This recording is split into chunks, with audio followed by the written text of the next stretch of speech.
Voilà, je vous invite à ouvrir vos Bibles ce matin dans le livre de Daniel.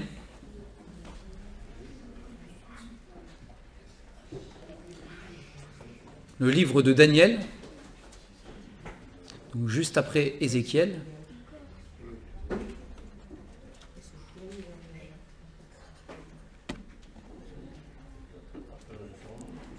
Livre de Daniel, et on va ouvrir au chapitre 3.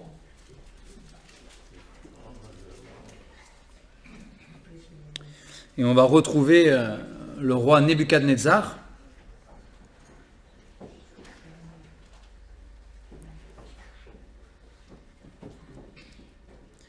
Dans un chapitre que les enfants à l'école du dimanche, des fois, ou souvent même, peut-être, ont des leçons avec ça.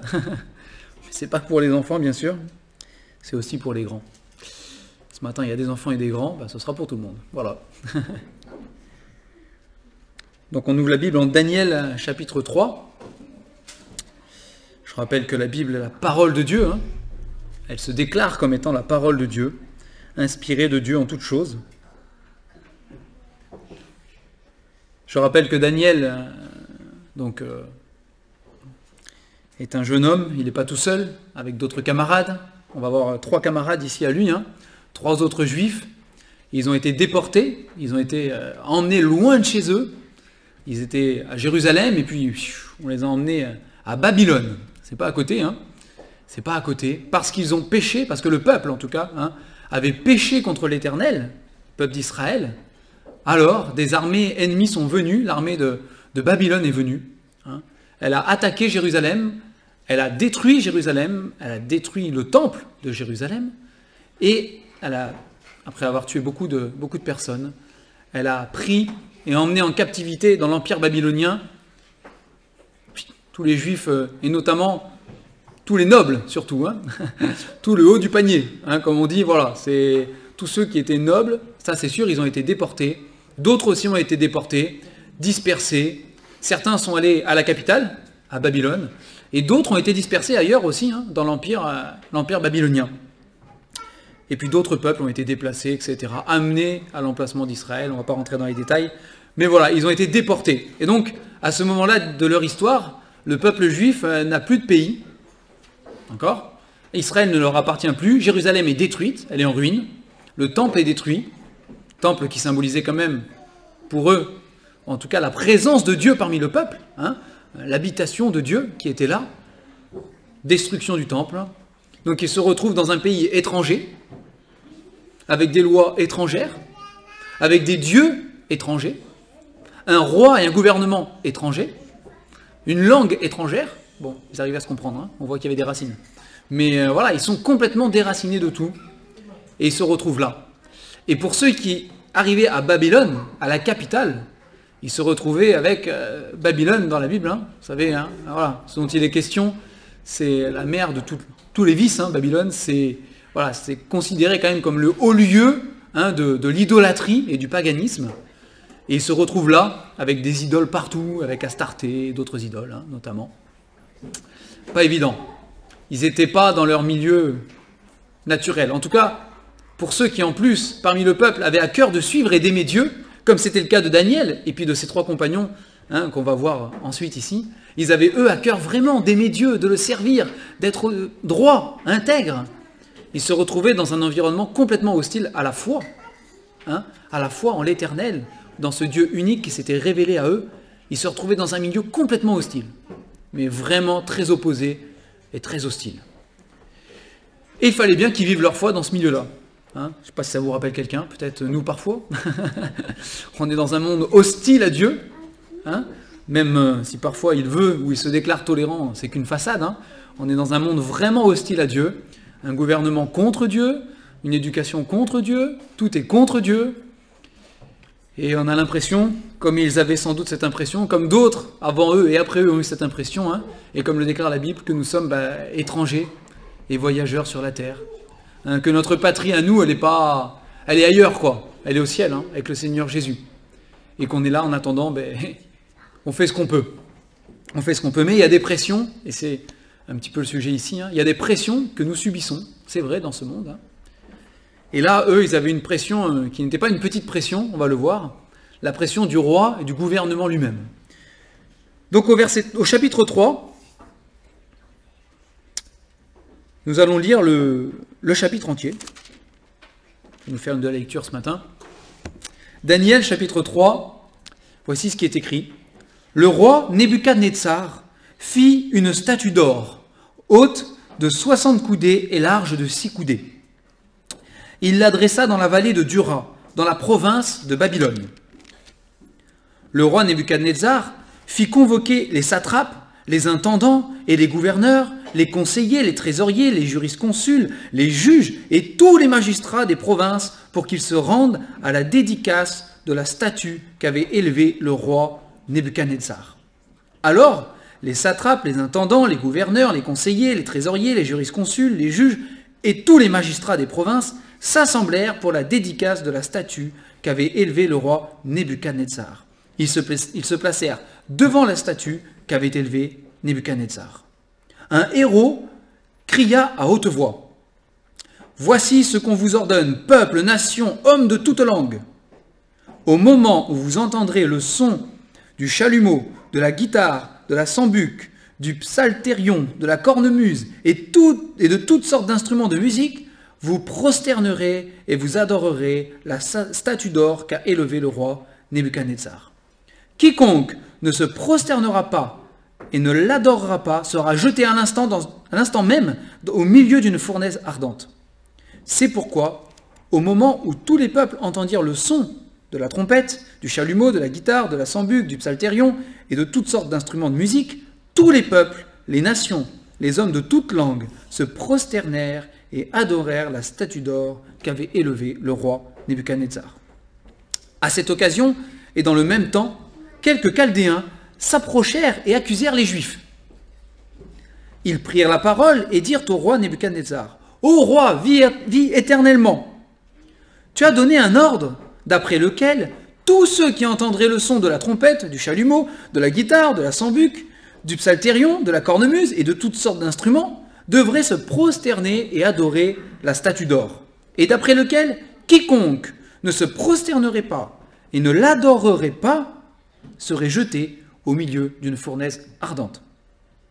Or, il y a des Juifs à qui tu as remis l'intendance de la province de Babylone, Shadrach, Meshach et Abednego, hommes qui ne tiennent aucun compte de toi, ô roi. Ils ne servent pas tes dieux et ils n'adorent pas la statue d'or que tu as élevée. » Alors, Nebuchadnezzar, irrité et furieux, donna l'ordre qu'on amène Shadrach, Meshach et Abednego. Et ces hommes furent amenés devant le roi.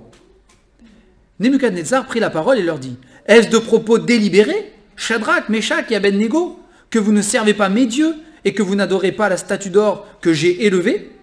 Maintenant, tenez-vous prêts. Et au moment où vous entendrez le son de la trompette, du chalumeau, de la guitare, de la sambuc, du psalterion, de la cornemuse et de toutes sortes d'instruments, vous vous prosternerez et vous adorerez la statue que j'ai faite. Si vous ne l'adorez pas, vous serez jeté à l'instant même au milieu d'une fournaise ardente. Et quel est le Dieu qui vous délivrera de ma main? » Shadrach, Meshach et Abednego répliquèrent au roi Nebuchadnezzar. « Nous n'avons pas besoin de te répondre là-dessus. Voici, notre Dieu que nous servons peut nous délivrer de la fournaise ardente et il nous délivrera de ta main, ô roi. Sinon, sache, ô roi, que nous ne servirons pas tes dieux et que nous n'adorerons pas la statue d'or que tu as élevée. » Sur quoi Nebuchadnezzar fut rempli de fureur et il changea de visage en tournant ses regards contre Shadrach, Meshach et Abednego. Il reprit la parole et ordonna de chauffer la fournaise 7 fois plus qu'il ne convenait de la chauffer. Puis il commanda à quelques-uns des plus vigoureux soldats de son armée de lier Shadrach, Meshach et Abednego et de les jeter dans la fournaise ardente. Ces hommes furent liés, vêtus de leurs caleçons, de leurs tuniques, de leurs manteaux et de leurs autres vêtements, et jetés au milieu de la fournaise ardente. Comme l'ordre du roi était sévère et que la fournaise était extraordinairement chauffée, la flamme tua les hommes qui avaient jeté Shadrach, Meshach et Abednego. Et ces 3 hommes, Shadrach, Meshach et Abednego, tombèrent liés au milieu de la fournaise ardente. Alors, le roi Nebuchadnezzar fut effrayé et se leva précipitamment. Il prit la parole et dit à ses conseillers, « N'avons-nous pas jeté au milieu du feu 3 hommes liés ?» Ils répondirent au roi, « Certainement, au roi. » Il reprit et dit, « Eh bien, je vois 4 hommes sans lien qui marchent au milieu du feu et qui n'ont point de mal. Et la figure du 4e ressemble à celle d'un fils des dieux. » Ensuite, Nebuchadnezzar s'approcha de l'entrée de la fournaise ardente et prenant la parole, il dit, « Shadrach, Meshach et Abednego, serviteurs du Dieu suprême, sortez et venez !» Et Shadrach, Meshach et Abednego sortirent du milieu du feu. Les satrapes, les intendants, les gouverneurs, les conseillers du roi s'assemblèrent. Ils virent que le feu n'avait eu aucun pouvoir sur le corps de ces hommes, que leurs cheveux n'étaient pas brûlés, que leurs caleçons n'avaient point été endommagés, et que l'odeur du feu ne les avait pas atteints. Nebuchadnezzar prit la parole et dit, « Béni soit le Dieu de Shadrach, de Meshach et d'Abednego, lequel a envoyé son ange et délivré ses serviteurs qui ont eu confiance en lui, et qui ont violé l'ordre du roi et livré leur corps, plutôt que de servir et d'adorer aucun autre Dieu que leur Dieu. Voici maintenant l'ordre que je donne. Tout homme, à quelque peuple, nation ou langue qu'il appartienne, qui parlera mal du Dieu de Shadrach, de Meshach et d'Abednego, sera mis en pièces, et sa maison sera réduite en un tas d'immondices, parce qu'il n'y a aucun autre Dieu qui puisse délivrer comme lui. » Après cela, le roi fit prospérer Shadrach, Meshach et Abednego dans la province de Babylone. Voilà, on a lu le chapitre. Vous savez tout. Vous savez tout. Je ne sais pas si vous imaginez. Je sais pas moi, je vous dis, quand je lis, j'imagine toujours que je suis là, mais je ne sais pas si vous imaginez ça. Ce qui s'est passé là. C'est extraordinaire. Déjà, vous avez ce roi. Alors, on ne peut pas tout lire, il faudrait tout lire. Ce serait fascinant un jour de tout lire, mais dans Daniel 2, déjà ce roi, Nebuchadnezzar, a eu un songe. Et dans son songe, il a vu une énorme statue. Une question de statue, il y a beaucoup de grandes statues dans Daniel. Mais il a déjà vu une grande statue. Il a été effrayé, mais il ne savait pas ce que ça voulait dire. Il a fallu que Daniel et ses compagnons lui dévoilent l'avenir, les plans de Dieu, à travers cette vision de statue. Et puis ce roi, un beau matin, il s'est dit, ah ben écoutez, voilà, moi je suis le plus grand, je suis le plus fort, je suis le plus beau, je suis le plus merveilleux, c'est moi le grand roi des rois, le meilleur, etc. Je vais me faire une statue. Une statue, on va pouvoir me glorifier.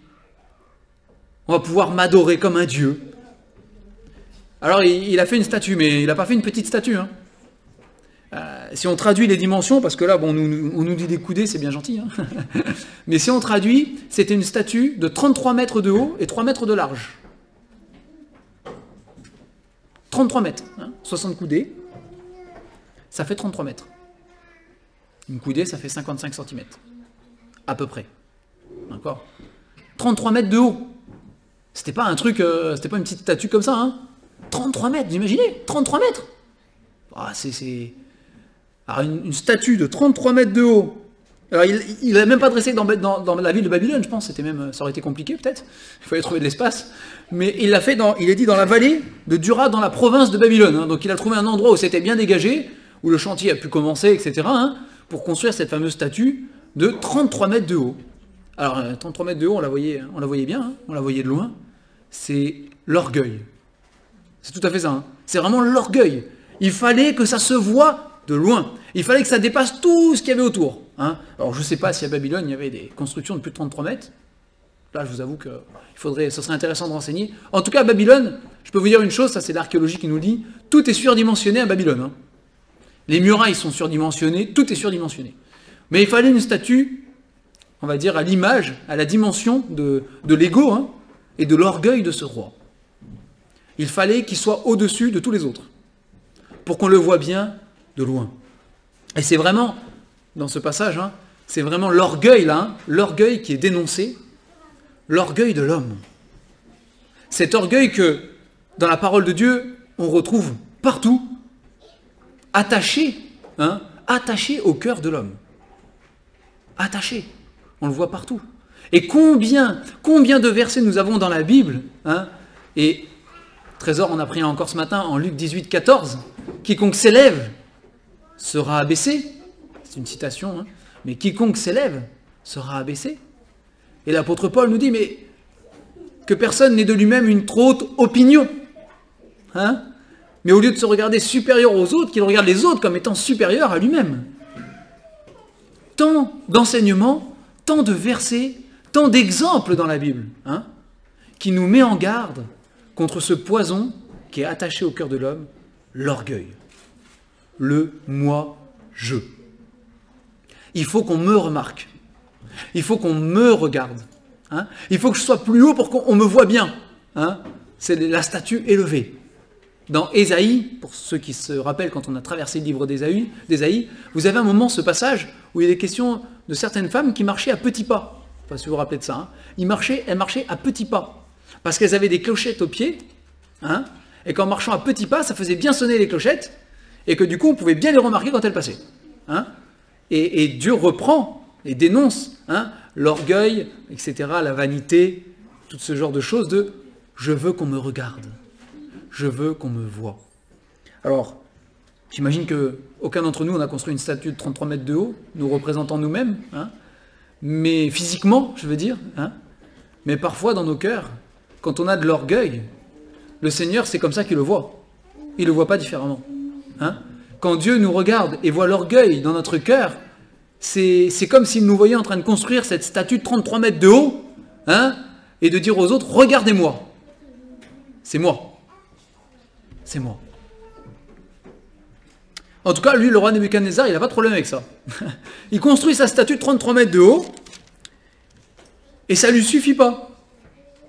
Ça ne lui suffit pas d'avoir déjà une statue de 33 mètres de haut que tout le monde peut voir de loin. Il faut en plus de ça que tout le monde... Bon, il faut avouer que lui, il avait le pouvoir de se faire obéir. Hein, si nous, on faisait une statue de 33 mètres de haut et qu'on disait à tout le monde « Mais non, tu te prosternes, sinon tu vas avoir des problèmes. Bon, c'est peut-être nous qui aurions des problèmes d'ailleurs. Hein. Mais lui, il était roi. Et il n'était pas juste un petit roi. Hein, c'était le roi de Babylone. Et c'était le roi de tout l'empire babylonien. Au verset 2, il est dit qu'il a convoqué tout un tas de beaux mondes. Il y a plein de monde qui est là. Hein. Il y a vraiment, vraiment plein de monde. Et vous avez par exemple les satrapes. Les satrapes, si vous voulez, c'était des genres de gouverneurs, de gestionnaires des provinces babyloniennes. D'accord ? Si vous voulez une petite voilà, du temps d'Esdras, hein, du temps de Néhémie Esdras, il y avait 127 provinces. Donc c'est l'empire des Mèdes et des Perses qui a succédé, mais ils ont repris celui de Babylone, hein, l'empire babylonien. Il y avait 127 provinces, et chaque province avait un satrape qui dirigeait, qui administrait, c'est un administrateur, je ne sais pas comment on dit, hein, mais un gestionnaire, si vous voulez. Voilà, il administrait une province. Donc vous aviez les satrapes, vous aviez en plus de ça les intendants, vous aviez les gouverneurs, les conseillers, les trésoriers, les jurisconsultes, les juges, tous les magistrats de toutes les provinces, donc des 127 provinces qui étaient là. Donc il y avait des centaines et des centaines, milliers de personnes. Il y avait des milliers de personnes. C'est pour ça qu'il a choisi cette vallée aussi, parce qu'il fallait qu'il y ait du monde qui puisse venir, hein, pour la dédicace. Mais voilà. Et il y avait des milliers de personnes qui étaient là. Et cet ordre-là, voilà. À partir de maintenant, quand vous entendrez... Alors on ne refait pas la liste des instruments, vous avez compris, hein, mais tous les instruments de musique, hein, quand vous entendrez tous les instruments de musique, il va y avoir un sacré bruit là. Hein. Quand vous entendez ça, tout le monde doit se prosterner. Et vous savez, les trois amis de Daniel, hein, ils sont là, hein, parce qu'il est dit après que Dieu leur a confié, le roi Nebuchadnezzar, hein, leur a confié l'intendance des choses. Donc ça veut dire qu'ils font partie des intendants. Donc ils étaient là, avec ces milliers de personnes, en plein milieu. Et quand le bruit a retenti, je ne sais pas si ça faisait vraiment de la musique ou plus de bruit qu'autre chose, mais quand le bruit a retenti, quand la musique, hein, a joué, tous ces instruments, vous avez eu un espèce de raz-de-marée en foule là, ils se sont tous baissés, imaginez-vous, hein, tous baissés, sauf 3, a priori. Et oui, il y en a 3 qui sont restés debout. Si vous ne voulez pas se faire remarquer, c'est raté. Hein. Vous imaginez ? Des milliers de personnes. Et vous savez, bon, il y a des psychologues qui étudient ça et tout, mais il y a des mouvements de foule, c'est très puissant, c'est très fort. Hein. C'est dur de résister à un mouvement de foule.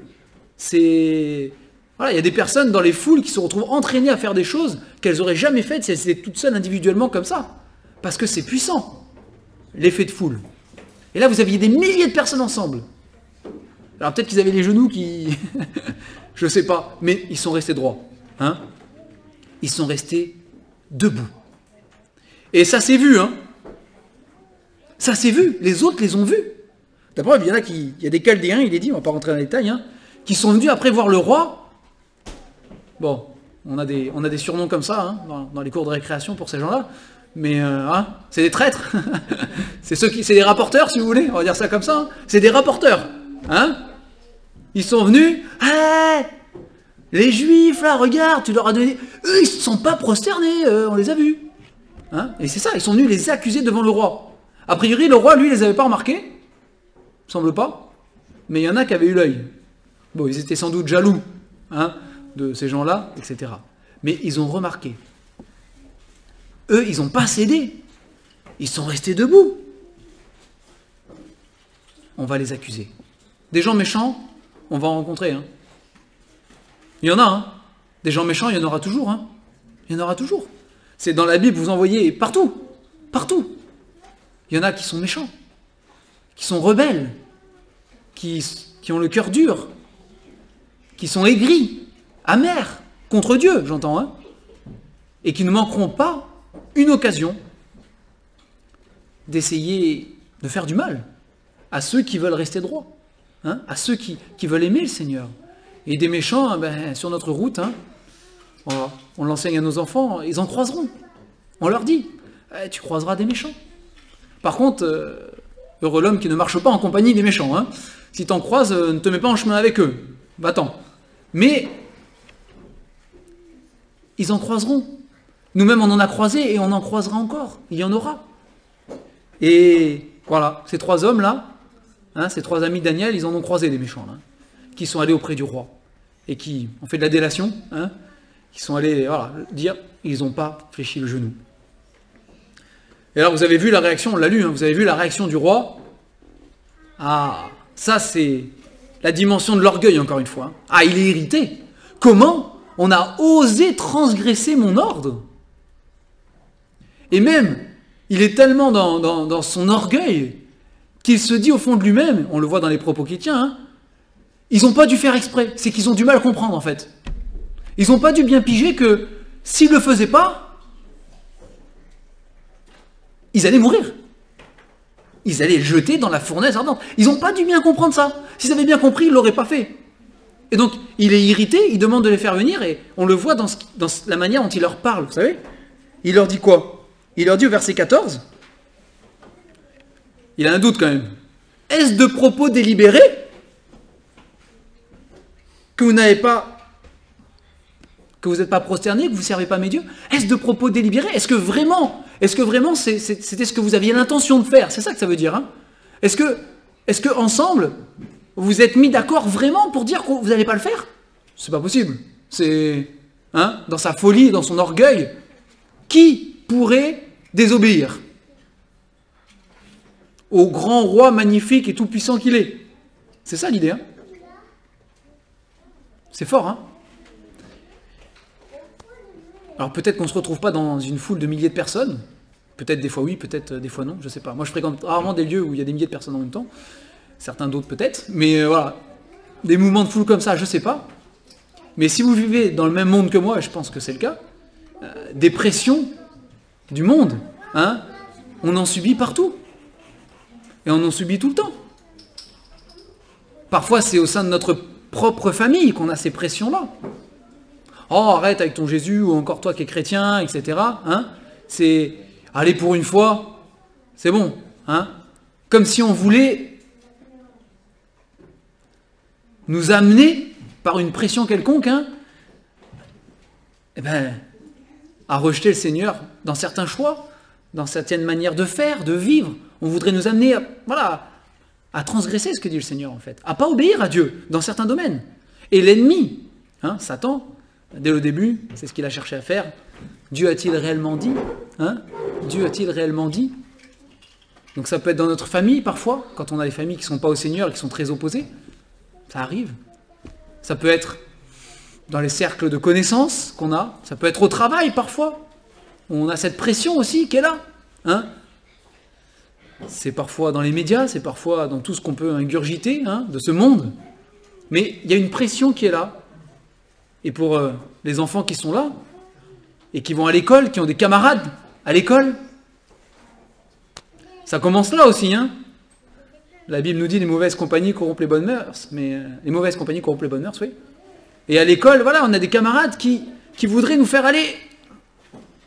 Et parfois avec des pressions. Et plus on grandit à l'école, plus les pressions sont différentes et pas les mêmes, et pas toujours. Voilà, mais il y a des pressions qui sont là. Il y a toujours ces pressions-là. Imaginez la pression des 3 amis.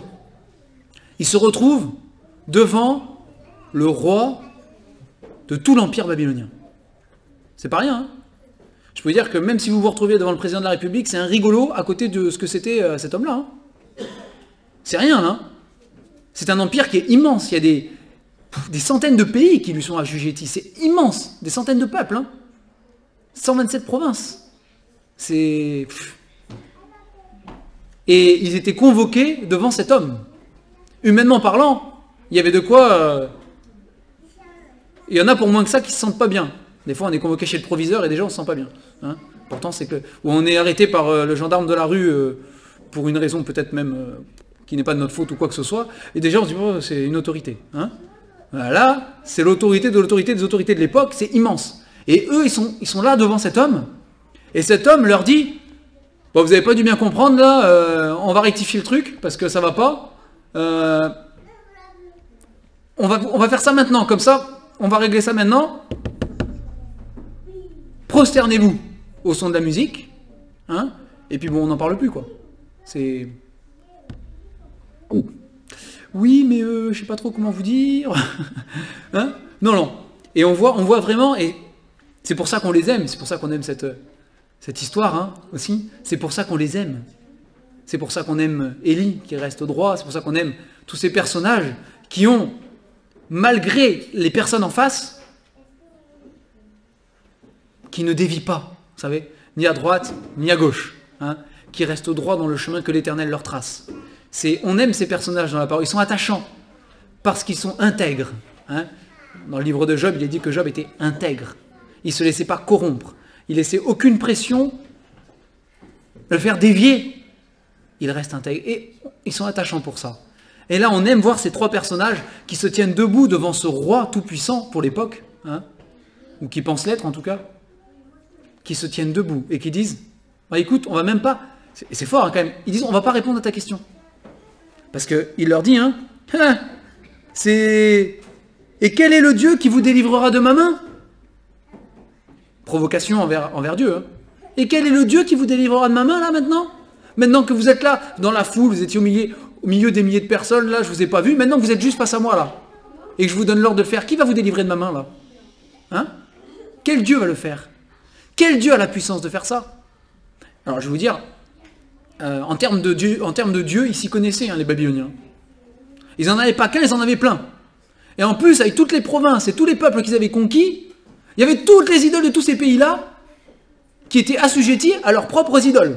Parce que c'est eux qui avaient gagné. Donc du coup, ça veut dire que leurs idoles étaient les meilleures. Et même le peuple d'Israël, Babylone est arrivé, ils ont conquis Jérusalem, ça veut dire que le Dieu d'Israël, il est inférieur au Dieu des Babyloniens. Dans leur esprit, c'était ça. Donc, en termes de Dieu et en termes d'idoles, ils s'y connaissaient. Et vous pouvez dire, alors là, j'aimerais bien savoir quel Dieu, quel Dieu va vous délivrer. Et eux, ils sont là et ils disent, bon, écoute, nous, on va pas te répondre. C'est bon. Non, nous, on va pas te répondre là-dessus. Parce que dans leur cœur, c'est, écoute, c'est pas nous qui allons défendre et argumenter la chose, c'est Dieu lui-même qui le fera. C'est leur foi en Dieu qui est derrière. Et c'est leur foi qui est belle derrière ces 3 hommes. C'est la foi qu'ils ont, la confiance dans leur Dieu inébranlable. Dieu défendra son honneur. C'est ça, c'est une manière de dire ça. Dieu va défendre tout seul son honneur. Dieu n'a pas besoin de moi pour défendre son honneur. Il va le faire lui-même. Il va répondre à ta question. C'est pas moi qui le ferai. Dieu va le répondre. En son temps, il le fera. Par contre, ils lui disent, écoute, une chose est sûre, notre Dieu, il peut le faire. C'est ce qu'ils disent. Notre Dieu peut nous délivrer de la fournaise ardente. Donc pour ce qui concerne la fournaise ardente, ils savaient, ils avaient la foi, ils avaient la confiance que Dieu pouvait les délivrer. Je ne sais pas si vous imaginez ça. Ils sont là devant le roi. Alors, a priori, la fournaise n'est pas très loin. Il n'est pas dit qu'ils font des milliers de kilomètres pour aller voir la fournaise. Hein. Bon, elle n'est pas encore allumée, a priori. Mais bon, je pense que dans l'optique ils avaient prévu. C'était prévu. C'est quand même, c'est pas rien. On dit on vous jette vivant dans une fournaise ardente. Eux, ils sont là, écoute, Dieu peut nous délivrer, il n'y a pas de problème. Je pense qu'ils n'avaient pas idée de comment Dieu ferait. Mais les comment, les pourquoi, c'est pas ça qui compte là. Hein. C'est juste leur foi. C'est la même foi que quand Abraham part avec Isaac pour le sacrifier, il dit, nous reviendrons. L'enfant et moi, nous reviendrons. Abraham n'avait aucune idée de comment. La Bible nous dit qu'il pensait que Dieu est puissant même pour ressusciter les morts, ça c'est vrai. Mais comment ça allait se faire, tout ça, il n'avait aucune idée. Mais il avait sa confiance en Dieu qui dit, on reviendra. De la même manière, ces trois hommes, devant ce roi, et il n'y avait pas que le roi qui était là, hein. Il y avait les satrapes, il y avait les intendants, on voit qu'il y avait tout le beau monde qui était là aussi. Hein. Ils pouvaient dire, si Dieu le veut, il peut nous délivrer. Il peut nous délivrer de la fournaise ardente. Par contre, une chose est sûre, pour la fournaise ardente, on ne sait pas s'il peut le faire. Une chose est sûre, c'est que de ta main à toi, il nous délivrera, ça c'est sûr. Parce que ils avaient conscience que, même si c'était le grand roi, monsieur Untel, hein, le seul qui a la vraie autorité, le seul qui est le roi des rois et le seigneur des seigneurs, c'est Dieu. Et ça, ils en avaient pleinement conscience, là. Hein. Et ils disent, une chose est sûre, de ta main à toi, il nous délivrera. Hein. Et quand Pilate a cette discussion avec Jésus, Jésus lui dit, mais tu n'aurais aucun pouvoir si cela t'avait pas été donné d'en haut, de Dieu lui-même. Et c'est cette conscience qu'ils avaient là, c'est, ok, Dieu t'a fait accéder à ce trône de Babylone, mais c'est Dieu qui dirige, hein. De ta main, Dieu nous délivrera. Et s'il veut nous délivrer en plus de la fournaise ardente, bah, il le fera. Il le fera. Alors, on voit que ça ne plaît pas, hein, parce qu'ils disent, verset 18, c'est quand même ça, hein, et ils lui disent en face, par contre, pour ce qui concerne ce que tu nous as dit, une chose est sûre, on ne se prosternera pas. La statue, on ne se prosternera pas. On n'adorera pas un autre Dieu que l'Éternel. C'est le commandement que Dieu leur avait donné, hein. Tu n'auras pas d'autre Dieu devant ma face, tu ne feras pas d'image taillée, des choses d'en haut, etc., pour te prosterner devant. Tu aimeras le Seigneur ton Dieu, lui seul. Tu l'adoreras, lui seul. Donc c'était sûr, il n'y avait pas de... Pour eux, c'était clair. Céder, ça c'était hors de question. Hors de question.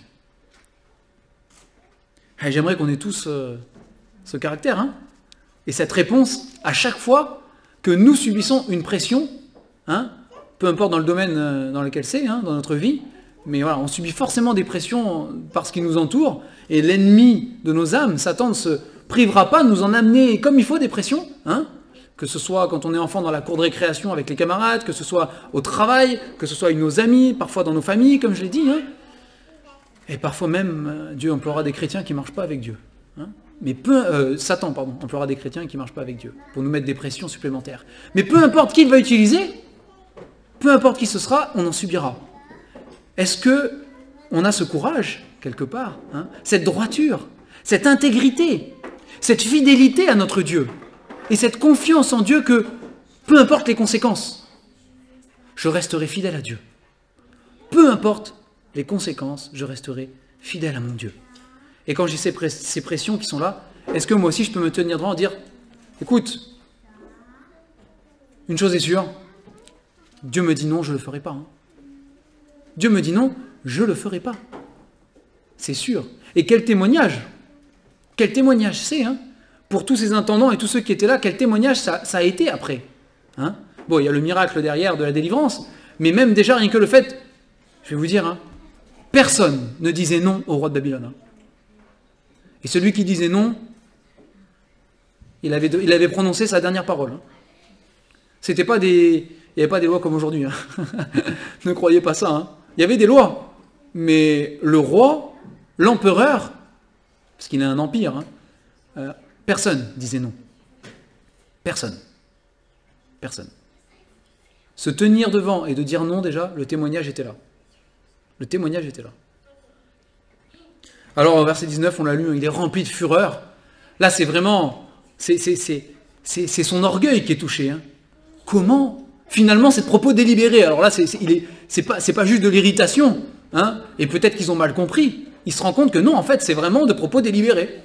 C'est vraiment intentionnellement, parce qu'il était hors de question de trahir leur Dieu. Hors de question de trahir le Dieu vivant. Et là, il se rend compte de l'ampleur de la chose. Lui qui pensait être le seul Dieu à pouvoir être adoré, hein, il y a un Dieu qui prend sa place. Alors là, il est dans une fureur. Vous savez, c'est cette fureur aussi qu'on retrouve chez Pharaon, hein, dans son endurcissement. C'est la lutte contre Dieu que Pharaon a eue. Hein. On retrouve cet orgueil-là. Hein. Pharaon était le dieu d'Égypte par excellence qui était adoré. Il y avait tous les autres dieux, mais Pharaon lui-même était un dieu qui était adoré en Égypte. Hein. Comment un peuple qui veut se soustraire à son autorité et s'en aller? Comment 3 hommes qui refusent de plier le genou? C'est pas possible. Et là, c'est toute la fureur, hein, de l'orgueil qui sort. Toute la fureur de l'orgueil. Il change de visage. Hein. C'est dans d'autres passages, il y en a qui changent de couleur, tellement ils sont dans des émotions pas possibles. Hein. Et c'est vrai, on change de couleur. On dit vert de rage, vert de peur aussi parfois. Hein. Et là, il reprend la parole, et là, il est tellement dans un... qui demande de chauffer cette fournaise ardente, vous la voyez, 7 fois plus que d'habitude. Comme si une fois suffisait pas. Hein. Une fois, ça suffisait pour mourir, hein, je vous le dis. Hein. Mais c'est la colère, c'est la folie. Et quand on est orgueilleux, c'est ce qu'on se tue à répéter aux enfants. Hein, quand on est orgueilleux et qu'on est méchant, on devient stupide. Regardez tous les exemples dans la Bible et tous les exemples dans la vie dans votre vie à vous. Quand vous croisez des orgueilleux et des méchants, ils sont stupides. C'est de la folie. Alors on chauffe 7 fois plus. Comme si le châtiment allait faire 7 fois plus mal. Hein, ça n'a pas de sens. C'est la folie. Et attention à l'orgueil, hein, qui nous pousse à devenir fous. À devenir fous. Alors ils sont attachés, comme si de toute façon ça pouvait changer grand-chose aussi. Hein. Ils sont attachés. Il n'est pas dit qu'ils résistent. Hein. Eux, ils se laissent faire. Hein. Et ils sont jetés dans cette fournaise ardente. Et il est dit que c'était tellement chauffé et fort que les hommes qui les ont pris pour les jeter, qui se sont approchés, du coup, sont morts à cause de la chaleur qui était trop forte. Et la flamme qui est sortie même. Hein. Et eux, ils sont tombés dedans. Et alors là, voilà. Si vous cherchez une explication rationnelle, vous ne la trouverez jamais, puisque c'est simplement un miracle, c'est tout. C'est Dieu qui est intervenu. Hein. Et quand Dieu intervient dans l'histoire des hommes, vous pouvez rationaliser tout ce que vous voulez. Notre petit raisonnement humain, notre petit cerveau, il fait tilt et il déconnecte. Hein. Mais c'est la puissance et la grandeur de Dieu. C'est... Quand la parole de Dieu déclare des choses, vous savez, c'est pas juste des belles phrases. Hein. Et quand il est déclaré que rien n'est impossible à Dieu, c'est rien. Quand Dieu déclare lui-même, je suis le Dieu tout-puissant, il est le tout-puissant. Ce qui est impossible aux hommes, c'est possible à Dieu. C'est dans un autre contexte, dans l'Évangile. Néanmoins, c'est une vérité absolue. Dieu est tout-puissant. Et là, le roi lui-même, il est là, il voit ça. Alors là, je pense qu'il a dû se frotter les yeux plusieurs fois pour être sûr qu'il n'avait pas la berlue, là. Mais il ne comprend pas ce qui se passe. Ils ont jeté 3 personnes à l'intérieur, il en voit 4. Déjà qu'il les voit, c'est pas normal. C'est pas normal. Déjà, il devrait plus les voir, il devrait être consumé totalement. Déjà, il les voit. Et en plus, il en voit 4. Tellement il réalise pas, il demande à d'autres, vous êtes sûr, on en a bien jeté 3, on s'est pas planté, il n'y en avait pas 4 Non, certainement, au roi, c'est sûr, on en a acheté que 3. Il dit, mais j'en vois 4 au milieu du feu. C'est extraordinaire, hein. Extraordinaire. C'est le verset 25, hein. Ils ont plus leurs liens. Bon, ça, c'est pas extraordinaire. Les liens, ils ont brûlé à tous les coups. Mais il n'y a plus les liens, hein. Et ils sont 4. Ils marchent au milieu du feu. Hein, quand ils les ont jetés, liés, attachés, ils sont tombés. Hein. Et là, ils étaient debout, au milieu du feu, ils marchaient. Je ne sais pas si eux-mêmes, ils réalisaient vraiment ce qui était en train de se passer. Hein. J'imagine qu'ils ont dû se regarder un peu, et se regarder les uns les autres, et regarder le 4e, et eux aussi, hein, ils ont dû... Ils savaient que Dieu allait intervenir, mais de quelle manière, ils n'en avaient aucune idée, ça a dû hein, les surprendre aussi, mais c'est la réalité. Ils ont vu ces 4, ils étaient 4 au milieu de ce feu, debout. Et même le roi, il dit, il y en a un parmi les 4, enfin le quatrième, quoi, celui qu'on n'a pas acheté, hein, et on ne sait pas ce qu'il fait là, le quatrième, il n'est pas normal. Il n'est pas comme les autres, c'est pas un homme. Hein. Il dit il avait comme le visage, hein, il a la figure qui ressemble à celle d'un fils des dieux.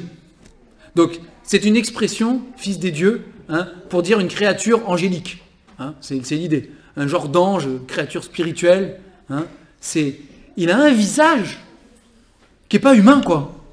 C'est pas un homme qui est là au milieu. On ne sait pas. Mais ça, c'est surnaturel. Ça, c'est sûr. Hein. C'est surnaturel. Bon, il y a tellement de choses à dire sur ce passage, mais... De toutes les idoles qui existaient, et que l'empire babylonien connaissait, même l'idole suprême babylonienne, Astarté, hein, la reine des cieux, jamais, jamais, jamais, de mémoire de Babyloniens, une chose pareille n'a existé. Jamais. Ils n'ont jamais vu ça. Jamais ils n'ont croisé dans toutes les provinces qu'ils ont capturées, qu'ils ont conquis. Jamais ils n'ont croisé un Dieu puissant comme celui-là. Et c'est ça qui fait tiquer ce roi. Bon, ça ne veut pas dire qu'il se convertit. Hein. Je vous rassure tout de suite. Malheureusement, c'est pas je vous rassure, malheureusement, ça ne veut pas dire qu'il se convertit là. Hein. Mais c'est ça qui le fait tiquer. Il n'a jamais vu un Dieu comme ça. Ça n'existe pas, ça. Ouais, il y a des légendes et des trucs, mais c'est pas la vérité. Et quand il voit ça, alors là, il y croit pas, quoi, presque. Hein, et alors il s'approche, pas trop près, j'imagine, hein, parce que les derniers qui se sont approchés, ça s'est mal terminé. Mais et sortez! On veut voir que c'est bien réel. Sortez de là. On veut voir, c'est pas possible. Hein, et quand ils sortent, c'est extraordinaire. Hein, quand ils sortent, le quatrième, il n'est plus là après. Il n'est plus question du quatrième, là. Il disparaît. Hein. Mais eux, ils sortent.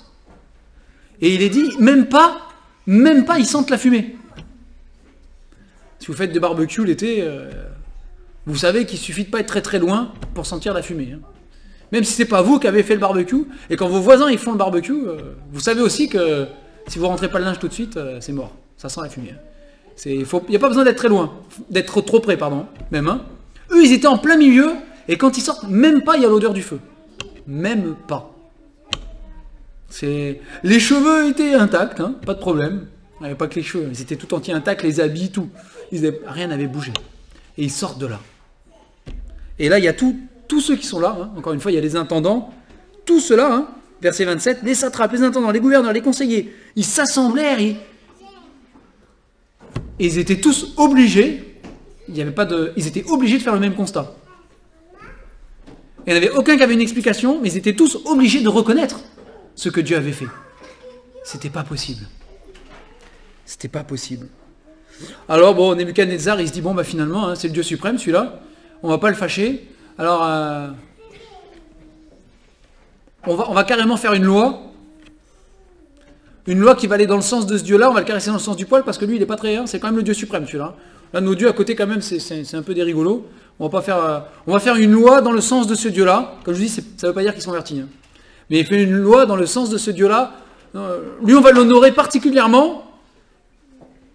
Parce que si jamais il décide que je suis plus roi, j'ai pas envie. Je veux rester roi. Il n'est pas dit qu'il abat la statue. Hein. D'ailleurs, cette statue, bon, il n'en est pas question après. Hein.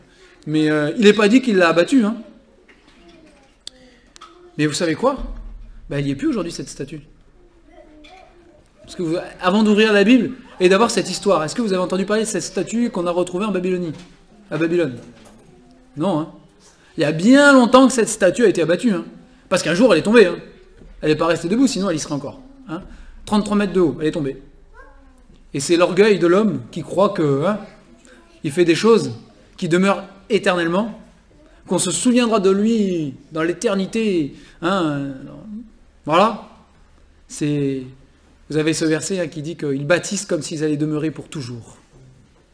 Hein? Et nous-mêmes, parfois, on fait des choses comme si on était éternellement sur la terre, j'entends. Hein? Je ne parle pas du ciel, parce qu'on est éternel. Hein? Mais c'est l'orgueil de l'homme. Mais que ce soit du vivant de Nebuchadnezzar ou après, cette statue a été abattue un jour. Elle est tombée. Il n'y a aucun orgueil qui ne sera un jour abattu. Et que dit la parole? Que dit la parole? Qu'un jour, tout genou fléchira devant l'Éternel. Hein? Et toute langue confessera que Jésus-Christ est Seigneur. Hein? Donc il y a la dimension supplémentaire de Jésus-Christ. Pas simplement l'Éternel là-haut, hein, mais c'est Jésus-Christ. Et un jour, c'est ce que la parole déclare. Et c'est ce qui arrivera. C'est aucune statue d'homme qui restera debout. Aucune. Elles seront toutes abattues. Sans exception. Tout orgueil un jour sera brisé. Et chacun, qu'il le veuille ou non, même, sera obligé de reconnaître. Obligé. Jésus-Christ est Seigneur. Il sera obligé de le reconnaître. Il n'y a pas d'autre Dieu que toi, Éternel. Hein? Et vous avez ces versets qui nous disent, mais qui est semblable à l'Éternel? Qui est semblable à toi, ô Dieu? Personne. Personne. Ce qui est dommage, c'est d'attendre et d'en arriver à être obligé de le faire. Hein? À ce que Dieu nous oblige à fléchir le genou. Si vous lisez la suite dans Daniel, vous verrez que Dieu s'est brisé. Il s'est brisé. Il sait faire fléchir le genou. Mais c'est pas la même gloire que ces trois amis-là, qui n'ont pas besoin que Dieu les oblige à fléchir le genou devant lui, mais qui le font volontairement. Qui le font parce qu'ils aiment l'Éternel, parce qu'ils ont confiance en lui, parce qu'ils savent qui est le Dieu des cieux. Hein? Ils le savent. Et c'est dans notre vivant, c'est dans la vie de chaque jour pour nous, hein, qu'il nous faut fléchir le genou devant notre Dieu, et pas devant un homme, et pas devant nous-mêmes. Nous ne sommes pas une idole nous ne devons pas devenir une idole pour nous-mêmes. Il faut bannir de nos vies complètement l'orgueil. Il faut nous revêtir, dit la parole, d'humilité. Hein? C'est le meilleur moyen de ne pas être orgueilleux, c'est d'être humble. Hein? C'est le meilleur moyen. Et cette humilité, on la trouve en Jésus-Christ. La parole de Dieu nous dit, revêtez-vous des mêmes sentiments qui étaient en Jésus-Christ. C'est en gardant nos yeux fixés sur Jésus, en vivant de Jésus, en nous nourrissant de Jésus, par la parole de Dieu, la Bible. Hein? C'est en nous laissant transformer à l'intérieur, pas à l'extérieur, hein, mais en nous laissant transformer à l'intérieur par l'Esprit qui vit en nous, si nous sommes enfants de Dieu, hein, que nous allons pouvoir fléchir ce genou, que nous allons pouvoir être humbles devant le Seigneur. Mais que vraiment le Seigneur puisse, hein, et c'est une prière, hein, vous savez, on peut tout demander au Seigneur. Il l'a dit, hein, celui qui demande, il reçoit aussi. Hein. Et nous devons demander au Seigneur. Parce que nous savons que l'orgueil est attaché au cœur de l'homme. Nous devons lui demander, Seigneur, arrache l'orgueil qui reste dans mon cœur. Arrache-le, Seigneur. S'il y a des statuts, hein, que je me suis bâti, hein, dans certains domaines de ma vie où je crois que je suis le plus fort, le meilleur, le plus beau, où j'aime qu'on me regarde, j'aime qu'on m'écoute, j'aime que, voilà, c'est moi qu'on doit voir. Seigneur, abat ces statuts.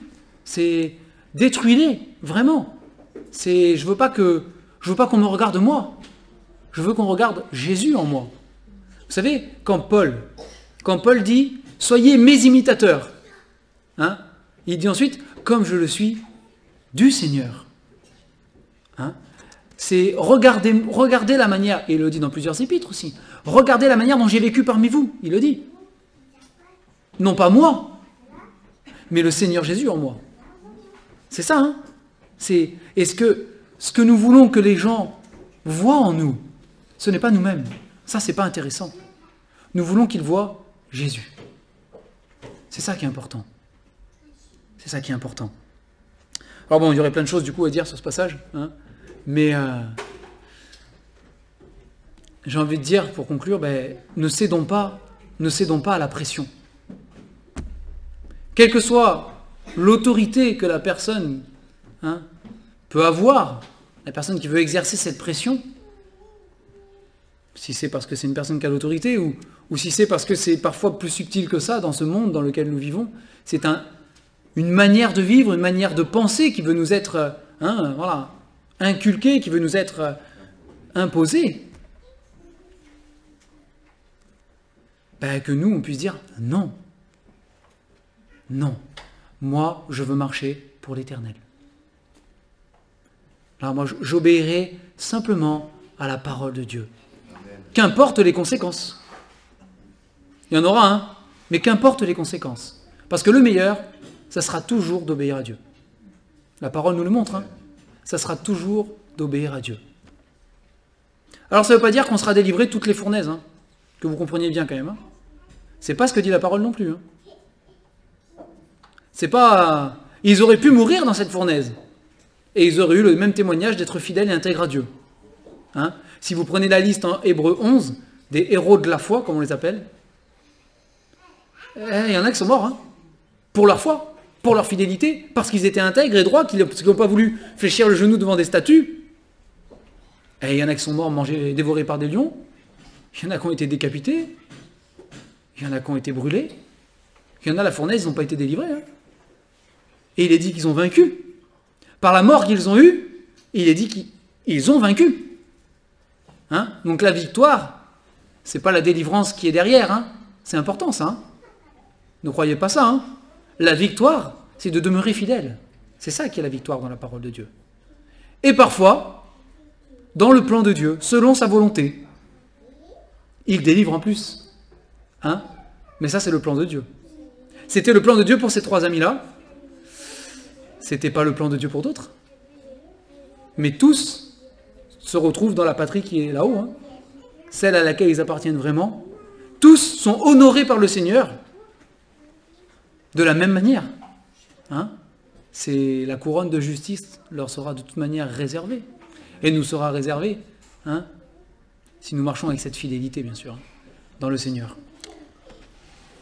Voilà, il y a plein de choses à creuser. Je vous encourage à relire ce passage, à lire les chapitres qui sont autour aussi, hein, et à continuer à méditer là-dessus. Mais voilà, que vraiment le Seigneur puisse en tout cas nous exhorter encore ce matin. Pas d'orgueil. C'est pas d'orgueil. Ne cédons pas à la pression.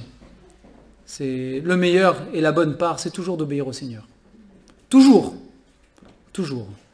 Et grâce à Dieu, et merci Seigneur, nous avons la Bible. Hein? Parce que si elle n'était pas là, on ne saurait pas comment il faut faire pour obéir à Dieu. C'est bon, Dieu aurait trouvé sans doute un moyen, mais c'est le moyen qu'il emploie. C'est parce que nous avons la parole et nous pouvons apprendre de cette parole que nous pouvons dire ah non, là c'est pas la bonne voie, parce que la parole me le dit. La parole me dit la bonne voie c'est par là, donc par là j'y vais pas. C'est non. Hein? Donc apprenons vraiment de cette parole, c'est important. On va prier pour terminer. Seigneur notre Dieu, nous te bénissons, nous te louons ce matin, nous t'adorons. Seigneur, je te prie que pour chacun d'entre nous,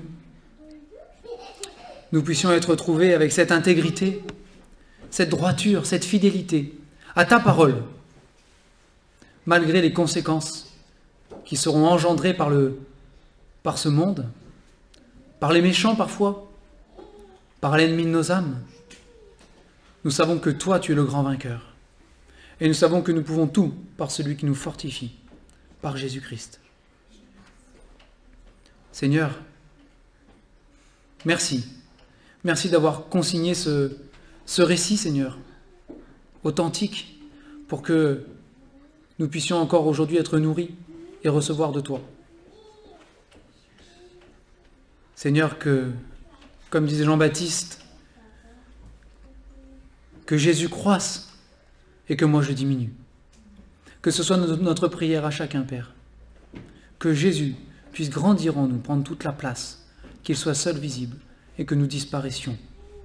Pour que lui seul, qui vaut la peine d'être vu, puisse être en témoignage, Seigneur, à ceux qui nous entourent aussi. Quel témoignage puissant que ces trois hommes, Seigneur, autour de ces milliers de personnes. Seigneur, que notre témoignage ait le même impact, par ta grâce, par l'Esprit qui vit en nous. Fortifie chacun d'entre nous. Et Seigneur, je te prie que s'il y a encore des genoux qui n'ont pas fléchi devant toi, que ce soit encore le jour de la grâce, le jour du salut, le jour de reconnaître que, oui, tu es le Dieu Tout-Puissant, tu es le Dieu parfait, tu es le Dieu grand, et tu es aussi le Dieu Sauveur, qui s'est donné, qui a donné sa vie, qui est ressuscité, qui est victorieux sur le péché, sur la mort, sur l'enfer, sur la condamnation. De reconnaître que tu es celui qui nous sauve, de reconnaître que ta parole est la vérité. Nous te bénissons encore ce matin, au nom du Seigneur Jésus. Amen.